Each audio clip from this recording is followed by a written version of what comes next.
Granted to Gilbert, son of William de Colville, and to his heirs forever, that on his land at Carshalton, in the county of Surrey, he should have a fair every year on the birthday of the Blessed Virgin Mary, given by our hand at Westminster in the year of our Lord 1259.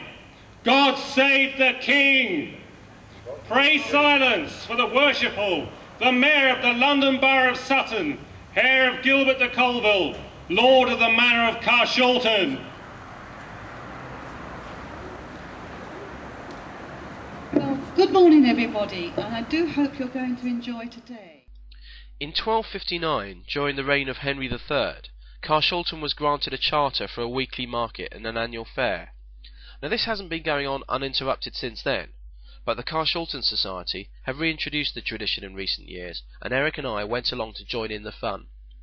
The Society are very active in Carshalton, campaigning to preserve and improve the area, as well as researching the history of the village.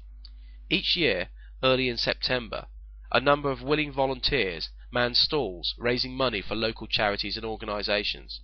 If you're local, I hope I might see you next year. Publicity for these events is always difficult, so do put the 6th of September 2008 into your diaries. There was certainly plenty to tempt us, not least the invitation by our predecessor, ex-councillor Chris Pennington, to throw wet sponges at him.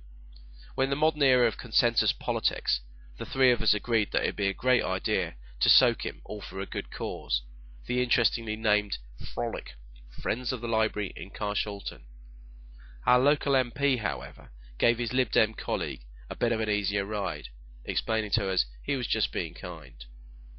We were then treated to a salsa dancing display, which of course moves away somewhat from the 13th century beginnings of the event. But then Eric and I got roped into the show, when one wag demanded that he get value for money from his councillors and volunteered us for a spot of dancing. Following the moves took some getting used to, so we actually spent a couple of minutes swaying and looking bewildered. Still, it was great fun. It was good to know that on the same day as England were doing well at football, cricket, motor racing and scraping by in the rugby, a good few residents actually came out in the warm weather to keep on the tradition, raising some money for good causes, maintaining a village community atmosphere, and despite our dancing, actually having some fun.